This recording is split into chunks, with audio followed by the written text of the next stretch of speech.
All right, well, the latest bonkers thing to come out of British politics is that Labour MP Clive Lewis has called on the government to open negotiations with its former colonies in the Caribbean to discuss reparations for the British Empire's role in the slave trade. The call follows the example of the Trevelyan family who travelled to Grenada last year to apologise for their family's role in enslaving 1,000 Africans on the island. With me now is Rafe Heydel-Mankoo, who is a royal broadcaster and commentator. Rafe, thank you very much. It's kicked off in the inbox about this. Do you think the British taxpayer should pay to say sorry for the slave trade that was hundreds of years ago?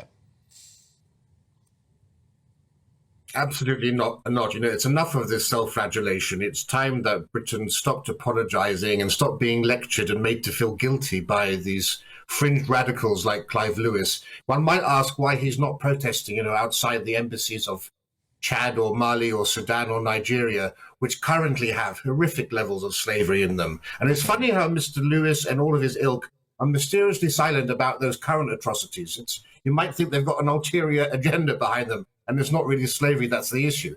Look, if we were having this discussion, 200 years ago, of course we'd be in favour of reparations for slaves who were directly affected.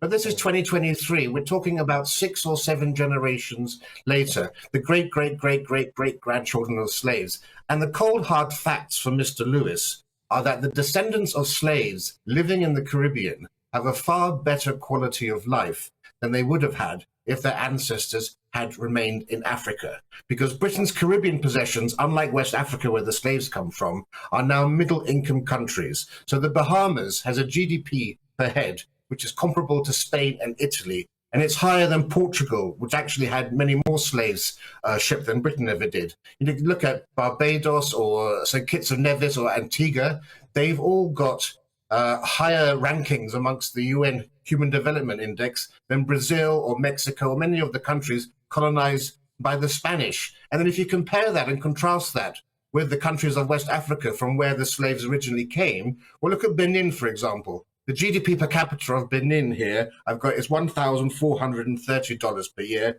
In Barbados, it's $17,000. That's 10 times higher. And life expectancy in Benin is 62. In Barbados, it's 79. So yes, slavery was abhorrent, but for those who were enslaved. But had they stayed in Africa, their 21st century descendants today would be living dramatically worse lives. Get a grip. OK, what about the old Barbary slaves as well? Because if we're doing the reparations thing, then maybe they could go the other way. Yeah, absolutely. What about the Barbary slaves? Well, over 1 million white people were brought into slavery in the Barbary slave trade.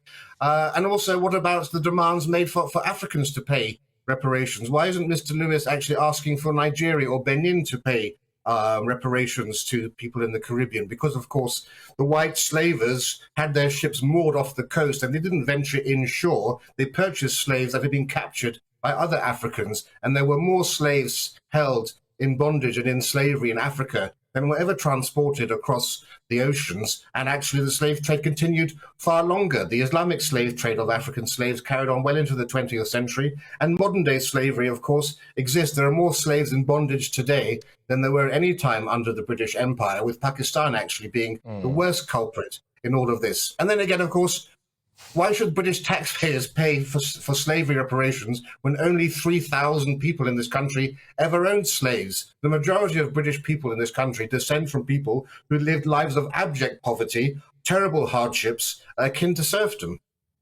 I mean, it's strong stuff, Rafe. Thank you very much for enlightening us all with that. It's Rafe Heydel-Mankoo, as ever, a wonderful addition to any show. He's a royal broadcaster and commentator and historian as well, in case you couldn't tell.